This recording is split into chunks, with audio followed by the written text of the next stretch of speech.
नून league के कायद मोहतरम जनाब मियाँ मोहम्मद नवाज शरीफ साहब काफ़ी अरसे बाद मंजर आम पर आए हैं और बड़े गज के आए हैं।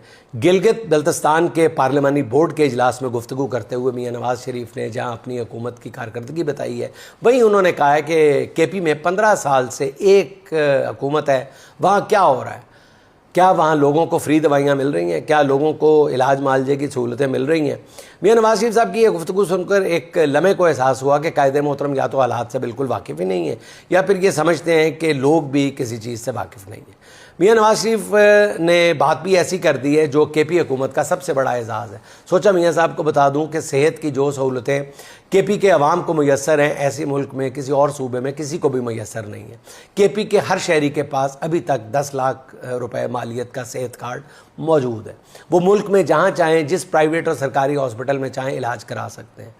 बल्कि हमने तो ये भी देखा कि केपी के शहरी सेहत कार्ड पर इलाज कराने पंजाब आ जाए तो उन्हें पंजाब के मरीज़ों से ज़्यादा तवज्जो मिलती है। पंजाब के ज़्यादातर प्राइवेट हॉस्पिटल्स में केपी के मरीज़ों का इलाज हो रहा है, सिर्फ इसीलिए कि उनके पास इलाज का ख़र्च उनकी सूबाई हुकूमत बर्दाश्त करती है। दूसरी तरफ आपकी साज़बादी का पंजाब है, जहाँ चंद रोज़ कबल BBC ने बताया, किसी और ने नहीं, BBC ने बताया कि तोसा के तहसील हेडक्वार्टर हॉस्पिटल में फ़ंड्स की कमी के बायस एक ही सिरिंज के मुख्तलिफ मरीज़ों पर इस्तेमाल की वजह से एड्स फैल गया, जिससे 334 मरीज़ जो है एड्स का शिकार हो गए।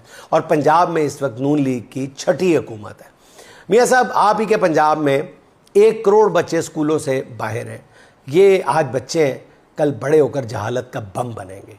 बड़े होकर इनमें से बेशतर की ज़बान पर एक ही नारा होगा, शेर एक बारी फेर।